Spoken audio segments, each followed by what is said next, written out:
मैं सीमा, मैं आपको बताने जा रही हूँ कि शेख हसीना के साथ में कितना बड़ा खेल हुआ। अगर वहाँ वो रहती तो शायद वो जिंदा ना बचती। हिंदुओं के जैसे घर जलाया जा रहा है, हिंदुओं के साथ मारपीट की जा रही, हिंदुओं की मंदिर जलाई जा रही, उनका दुकानें जलाई जा रही, उनकी माँ बहन बेटियों और सबकी इज्जत लूटी जा रही है, उनसे उठक बैठक कराया जा रहा है।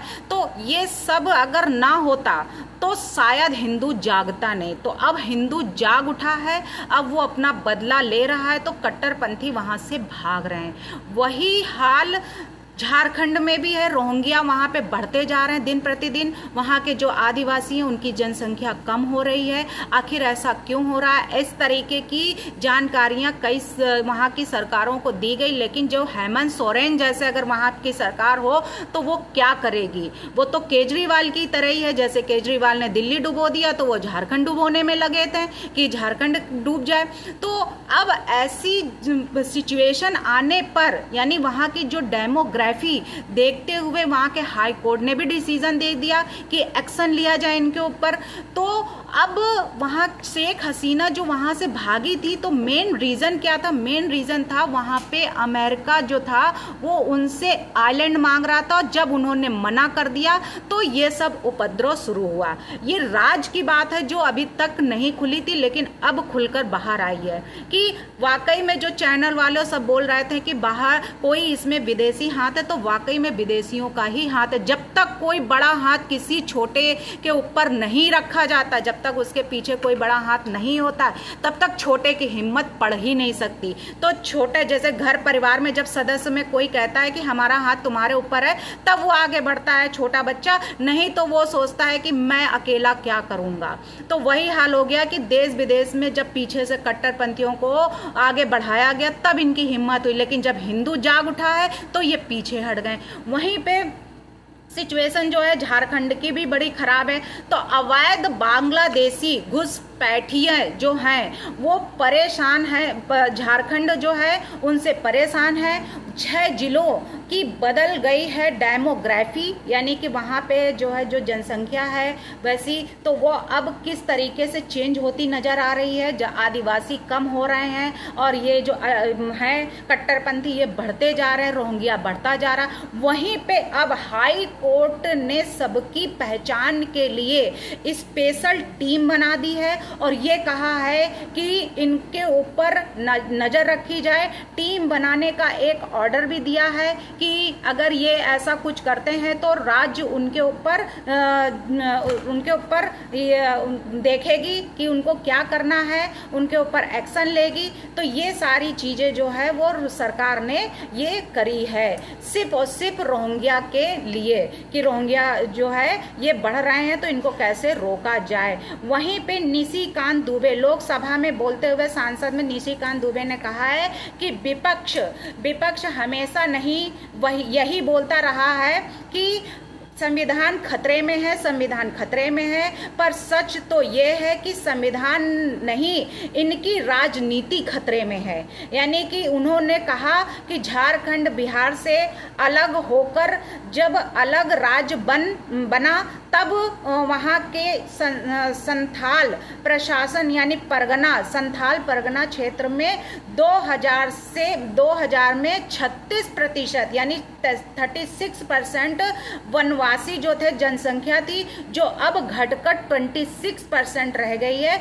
उन्होंने सदन में सबसे पूछा कि 10% आबादी कहाँ खो गई, तो वहाँ लेकिन सदन में इसको लेकर कोई बात नहीं हुई। जैसे बांग्लादेश में कोई बात नहीं कि कोई कर रहा है, अपनी अपनी सब लगाए पड़े हैं कि ऐसा हो रहा है वैसा हो रहा है, लेकिन कोई बोलने को तैयार नहीं है कि हिंदुओं के साथ में कैसा हो रहा है।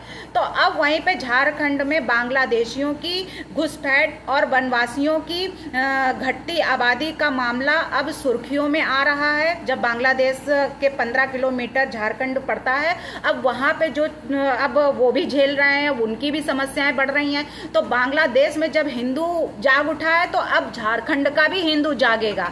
तो झारखंड हाई कोर्ट ने राज्य सरकार को जो ऑर्डर दिया है वह संथाल परगना में रह रहे बांग्लादेशी घुसपैठियों की पहचान करके उनकी गिनती करें और उनको उनको डिपोर्ट करने का एक्शन प्लान कोर्ट को बताए कि अब क्या चल रहा है। लाइव लॉ की रिपोर्ट के अनुसार यानी उसके मुताबिक झारखंड हाई कोर्ट में जस्टिस सुजीत नारायण प्रसाद और जस्टिस अरुण कुमार रॉय की बेंच ने दुमका, पाकुड़, जामताड़ा, देवधर,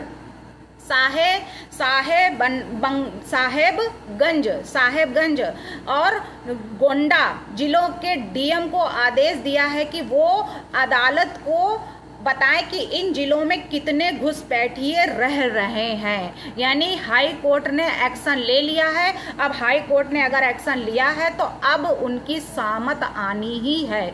तो कोर्ट में जब राज्य सरकार ने ये दलीलें दी थी कि पुलिस प्रशासन जो है वो घुसपैठियों की पहचान बनाने में दिक्कत हो रही है, तो वहाँ पे कोर्ट ने साफ कहा है कि इसके लिए स्पेशल टीम बनाई जाए और उस पर काम करे और उसका गठन किया जाए। क्यों नहीं स्पेशल टीम का गठन किया जा रहा है? कोर्ट ने साफ शब्दों में कहा है कि इन इलाकों में फर्जी राशन कार्ड जो बनाए बैठे हैं, मतदान पहचान पत्र बनाए बैठे हैं, आधार कार्ड बनवाए जा रहे हैं, तो इसके लिए ऐसे कागजों का इस्तेमाल हो रहा है जो गलत है और उनके ऊपर एक्शन लिया जाए। तो ये सारी बातें जो है ये हाई कोर्ट ने की है, लेकिन वहाँ की जो सरकार हेमंत सोरेन है वो अपना जो है वो बना के बैठी है और मन कि हमें अब कुछ नहीं करना है, जो हो रहा है सो होने दो। तो ये क्या पहले से ही प्लानिंग इन लोगों की चल रही थी? क्या पहले से ही ये सोच कर बैठे थे कि इनके साथ में जो हो रहा है वो ठीक हो रहा है, करना है जो कर रहे हैं वो ठीक कर रहे हैं? तो ऐसा सब कुछ करने के बावजूद यानी कि हेमंत सोरेन के ने जो काम अभी तक किए हैं तो वो कितना, यानी केजरी आदिवासी वहाँ के घुट घुट के रह रहे थे, उनकी संख्या कम होती नजर आ रही थी, फिर भी वहाँ की सरकारें कुछ नहीं कर रही थी। तो अब एक्शन अगर लिया जा रहा है, उनके एक्शन के अनुसार जो है उनको अब लोगों को जगाया जा रहा है कि अब वहाँ की हाई कोर्ट भी जग गई है झारखंड की, अब वो एक्शन ले रही है और इसके साथ ही साथ उन्होंने घुसपैठिए स्थानों के लोगों को हक मार रहे हैं, ये भी गलत बात कही है। और कोर्ट ने सरकार को स्पेशल टीम बनाने का निर्देश जारी कर दिया है। तो अब वहाँ के लोगों को राहत मिलने के आसार दिख रहे हैं, यानी अगर कोर्ट एक्शन में आ गई है तो अब कुछ न कुछ अच्छा ही होने वाला है। यानी अब किसी तरीके का कोई खतरा नहीं है। जिस तरीके से मोर्चा को हिंदुओं ने, बांग्लादेश में अगर ऐसी जनसंख्या थी, ऐसा माहौल वहाँ का बिगड़ा हुआ था, जब मोर्चा उन्होंने संभाल लिया है तो झारखंड का भी मोर्चा अब हिंदू अपने आप आदिवासी संभालेंगे। अब वो भी जो है बराबर की टक्कर लेंगे और जवाब देंगे इनको रोहिंग्या को कि हम भी जो है किसी से कम नहीं, अगर हम अपने पे आ जाएं तो हम भी किसी को छोड़ नहीं सकते, हमारे अंदर भी कितनी ताकत है। यानी जब तक हम चुप हैं तो चुप हैं, अगर हमारे अंदर की ताकत अगर जाग उठी है, जाग उठा शैतान, तो अब जो है अगर हम जाग उठे हैं तो अब हमारी आंखें खुल गई हैं, तो अब कोई भी हमारे आंखों से, हमारी निशानों से बच नहीं सकता। एक एक से चुन चुन के बदला अब लेगा हिंदू। जिस तरीके से उनकी माँ बहन बेटियों की इज्जत लूटी गई है, उनसे उठक बैठक कराया गया है, तो अब योगी सरकार ने भी एक्शन ले लिया है। उन्होंने भी कहा है कि अब ये युद्ध हमारा ही नहीं, ये सभी का ही है और सबको एकजुट होकर इस पर कार्य करना चाहिए, क्योंकि विपक्ष के लोगों ने तो अपनी आंखों में पट्टी बांध ली है, उनको तो कुछ दिखाई नहीं दे रहा है कि अब क्या करना। तो डेमोग्राफी जो वहाँ की बिगड़ गई है, वहाँ की खराब हो रही, उस डेमोग्राफी पर काम करना ही होगा। तो हाई कोर्ट के फैसले से सभी के अंदर जो है एक्स्ट्रा पावर आ गई है। अब देखिए वहां पर का हाल भी कैसा होता है, यानी अब वहां पर भी कुछ अच्छे आसार देखने को मिलेंगे।